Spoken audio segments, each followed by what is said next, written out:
ఎందుకంటే భారతీయ జనతా పార్టీ మోడీ గారు దేశం కోసం శ్రమించే నాయకుడు. ఈరోజు డబ్బుకో లేదా ఓటుకు ఇంకేదో భారతీయ జనతా పార్టీలో ఆ సాంప్రదాయం కానీ ఆ సంస్కృతి కానీ ఆ ఎంకరేజ్మెంట్ కానీ ఉండదు. అందుకే స్వచ్ఛందంగా సైలెంట్గా ఓటర్ తన పని తను చేసుకుంటూ పోయిండు. మొన్న జరిగిన శాసనసభ ఎన్నికల్లో మరి ఏ విధమైన ఫలితం రాబోతుందో రేపు ఎన్నికల ఫలితాల తర్వాత 4 తర్వాత గదే ఫలితం కనిపిస్తుంది. ఎందుకంటే ఓటర్ను భయపెట్టిన మహానుభావులు ఇప్పుడు కాంగ్రెస్ పార్టీ, మేము అధికారంలో ఉన్నాం, నీ రేషన్ కార్డు కట్ అవుతుంది, నీకు ఇల్లు రాదు అని ఇట్లా భయపెట్టించింది. ఓటర్ బయట పల్లె, మహిళా ఓటర్లు కానీ పురుషులు కానీ బయట పల్లె, వాళ్ళు బ్రహ్మాండమైన తీర్పు ఇచ్చిళ్ళు. భారతీయ జనతా పార్టీ అభ్యర్థి రమేష్ గెలవాలి, ఈ దేశంలో ప్రధానిగా మోడీ గారు ఉండాలని డిసైడ్ అయి ఉన్నారు. దానికి ఎవరు ఏం చేసినా ప్రజలు మనసు మార్చుకోలే. అదే నిన్న పోలింగ్ జరిగింది.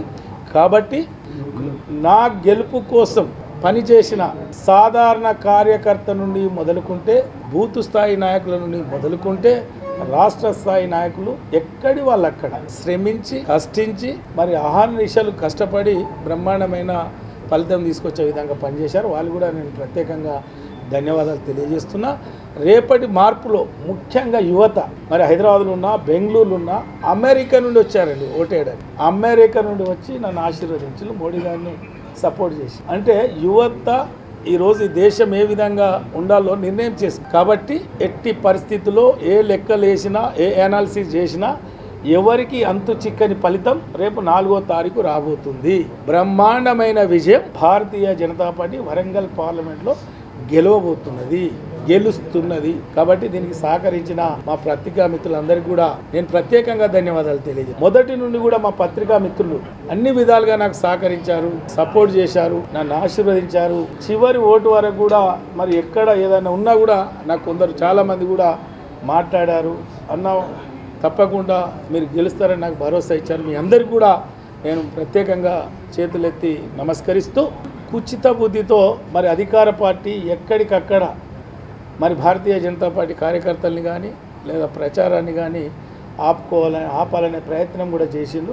అవన్నీ కూడా మరి మా మనసులో ఉన్నాయి.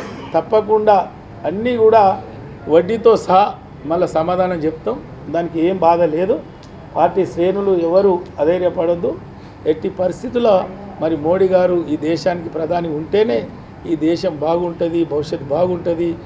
దేశంలో ఉన్న పేద బడుగు బలహీన వర్గాలు మరి క్షేమంగా ఉంటారని నమ్మిన ఈ దేశ ప్రజలు మరి బ్రహ్మాండమైన ఫలితాలు ఇవ్వబోతున్నారు. ఈ తెలంగాణ రాష్ట్రంలో 10 పైచిలుకు అని ఏదైతే సర్వేలు చెప్తున్నాయో దాంట్లో వరంగల్ స్పష్టంగా ఉన్నదనేది కూడా మీకు కూడా అర్థమవుతున్నది.